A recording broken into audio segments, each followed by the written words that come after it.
Ito ang kasaysayan ng isa sa pinakasikat na rapper ngayon sa Pilipinas. Totoo bang tricycle driver siya dati at pinalayas nga ba siya ng kanyang mga magulang dahil tutol sila sa pagrarap nito? Nagnanakaw nga ba ang grupo niya ng mga tugtog mula sa foreign singers?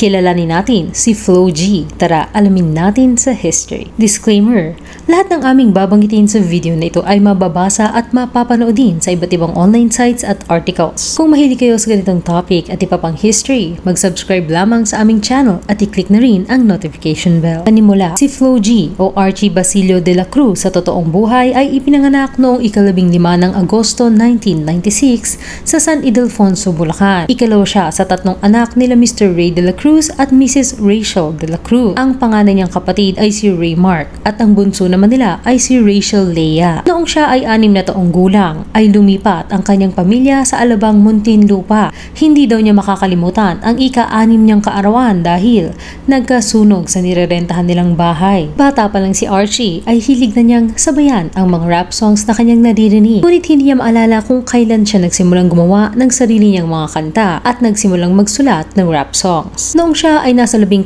taong gulang, ay una niyang na-experience na mag-record ng kanta ay sa isang recording studio sa Muntinlupa. 250 pesos ang binabayad sa bawat recording at para mas ma-afford niyang bayaran ang pagre-record ay susulat siya ng 12 bars na rap song kasama ang 5 hanggang 6 na iba pang aspiring rapper kagaya niya at mag-aambagan sila sa pagbayad. Ayon sa kanyang talambuhay na ipinalabas sa telebisyon, ay sa umpisa, gaya ng ibang magulang na natatakot mapariwara ang kanilang anak, ay hindi rin boto ang kanyang mga magulang sa pagra-rap ni Archie, lalo na ang kanyang ama. Isa kasi sa mga inaakala ng mga tao ay puno ng mga illegal na bisyo at barkada ang mundo ng pagra-rap. Aminado naman siyang minsan na siyang naging tambay dati at nagra-rap sa mga tambayan. Nilinaw naman niya sa isang interview na hindi sa pagra-rap niya mismo tutol ang kanyang mga magulang.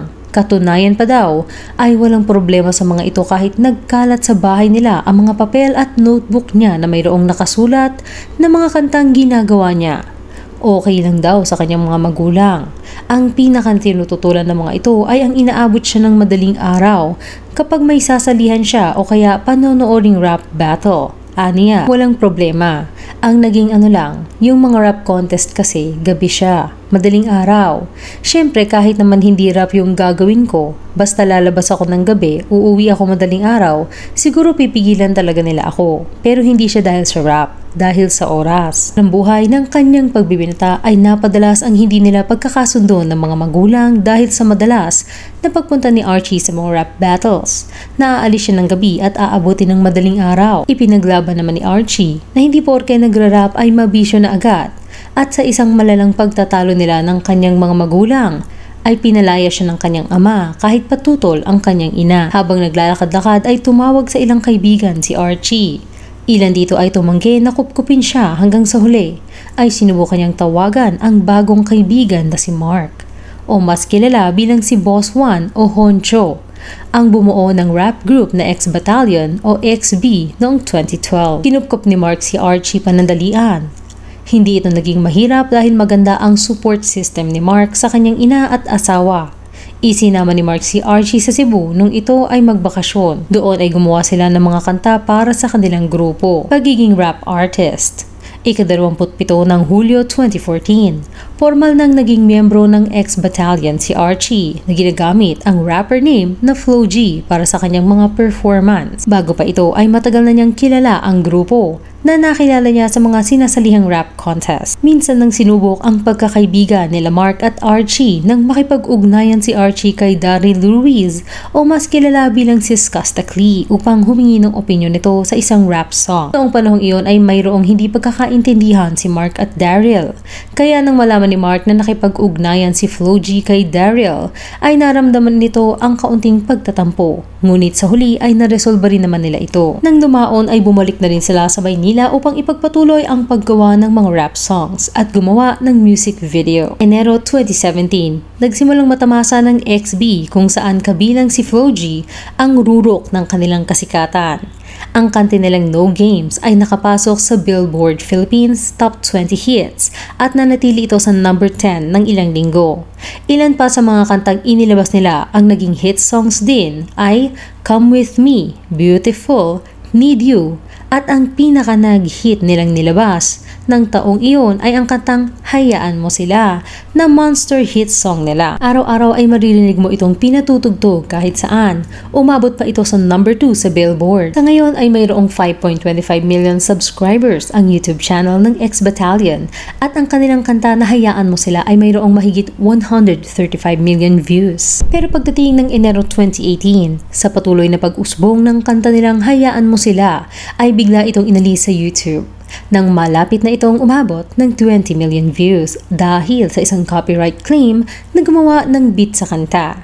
Naging issue na ninakaw ito ng grupo. Matapos ang 2 linggo ay naresolba din ang issue at nai-restore ang kanilang music video sa YouTube at iba pang streaming services at digital stores. Ang nangyari, ayon sa explanation ni Flo G sa isang Facebook post niya, ay wala daw nagawang nakawan. Nagbayad daw sila ngunit lumampas na sa limitasyon ng kanilang binayaran ang mga tumangkilik sa kanta kaya't humingi na ng karagdagang bayad ang gumawa ng beat. Ang paunang bayad kasi ng grupo na $25 ay para sa list na sakop lamang ang 2,000 streams at 250,000 views at lumampas na doon ang parehong streams at views nila. Abril 2018, ipinalabas sa magpakailanman ang talambuhay ng mga miyembro ng XB. Dito ay ginampanan ng mga miyembro ang kani-kanilang sarili. Dito ay sinabi din ni Flo G kung saan nakuha ang kanyang stage name. Ang flow ay ang expression niya at sariling tuldok, kuwit o style sa pag-rap. At ang G naman ay gangster. Sa isang interview na pag-usapan ang simula ni Flo G bago marating ang kasikatan. Dati aniya ay hindi sila nababayaran sa mga gig nila. Minsan ay hindi pa bayad ang gasolina nila at maging pagkain ay wala din. Ang unang kinita niya bilang paid artist ay 1,000 piso kung saan nag-perform sila sa isang sports bar malapit sa SM South Mall. 4 silang nag-perform. Kasama niya sina Daryl, Mark at J. Roa. Binayaran sila ng 4,000 at iyon ang pinaghati-hatian nila. Pag-ibig. Ang kasintahan ni Flo G ay isa ding YouTuber na kilala bilang si Pastillas Girl. Sumikat siya nang mag-viral ang kanyang YouTube video sa paggawa ng pastillas na may kasamang hugot. Ilang beses siyang lumabas noon sa noontime show na It's Showtime. Taong 2018 nang magkakilala sila sa shooting ng music video ng Follow My Lead ng X Battalion. Noong una ay ayaw doon ni Angelica sa mga miyembro ng XB dahil ang unang impresyon niya sa mga ito ay mayayabang at tila mapresko. Ang una nilang pag-uusap ni Flo G ay hindi din naging maganda. Nilapitan daw siya ni Flo G upang magpakilala at ang unang banat nito ay sinabi niyang, "Ang ganda ng kaha mo." Hindi daw alam ni Angelica kung mau-offend ba siya o ano pero sa huli ay nalaman niyang ang pakay ni Flo G ay hindi siya nito makalimutan. Naging epektibo naman daw ito dahil hanggang pag-uwi niya ay ramdam niya ang inis kay Flo G at talagang buwisit na buwisit siya dito. Pero depensa naman ni Flo G na hindi talaga siya ganon ka-agresibo sa mga babae.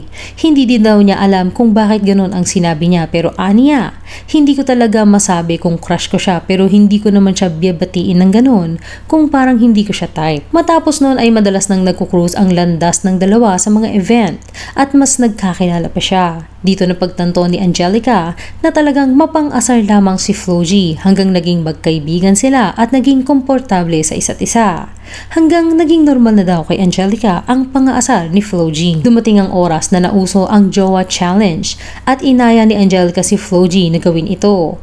Dito din nagsimula ang tawagan nilang Eb-Eb mula sa salitang bebe na binaliktad. Kinilala sila bilang Team Ebs.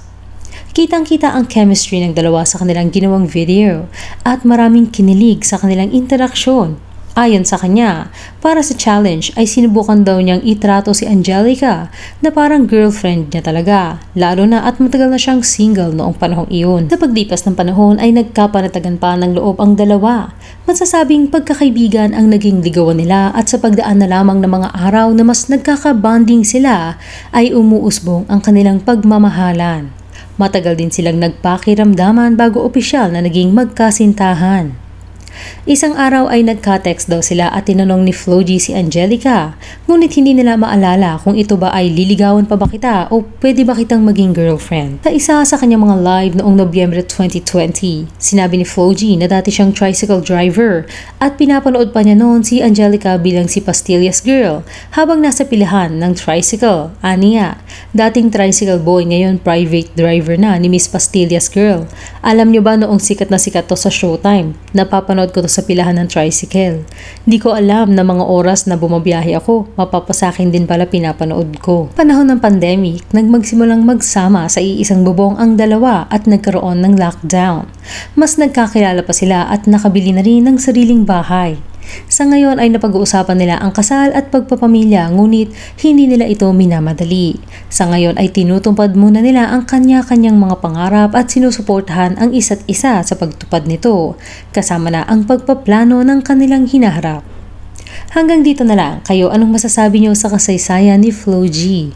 Salamat sa panonood, huwag kalimutang mag-subscribe sa aming channel at i-click na rin ang notification bell. Hanggang sa muli.